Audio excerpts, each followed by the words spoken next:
but the controversy begins. And starting with Jeremiah Love, and I kind of thought that obviously they're in a position that they don't really know what's going on at quarterback. Obviously, getting rid of Kyler Murray. They got Jacoby Brissett and Gardner Minshew, and then they drafted Carson Beck, I believe it was, first pick of the third round. And so, but here, the number one thing, something that I didn't even think about beforehand, is the money. Is he's getting a 4-year, $52 million contract, and that is, I think, top 7 running backs already in the league before even playing a down of football, being drafted this high.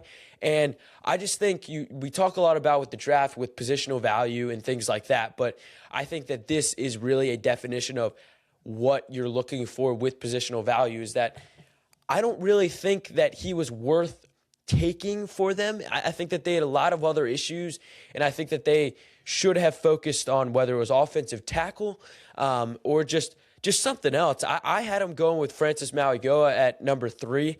That's what I thought that they would do. And again, this is no knock on Jeremiah Love. He's by far the best running back in the draft. He's one of the best players overall in the draft. But I just don't think that they needed him because they signed Tyler Algier in the offseason. They get James Conner back. And yes, the rushing stats weren't great for the Cardinals last year. But I think it's just 50-50 for me. It's like on the one hand, you get what is arguably the best playmaker in the draft.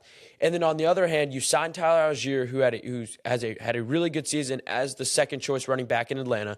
You get James Conner back for another year. You're adding a third running back, which it's like you can argue both ways for this one. And just I kind of thought that it would make sense to go different. And I just think it's beneficial. It's also just it's where you think what can help a new quarterback, which will be whether it's Carson Beck or what they do next year.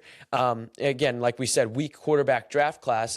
It's where you think, whether you think it's getting a weapon like at running back or it's offensive line or wide receiver, wherever you think, that's also going to sway your opinion. But I just don't think it was necessarily the right move.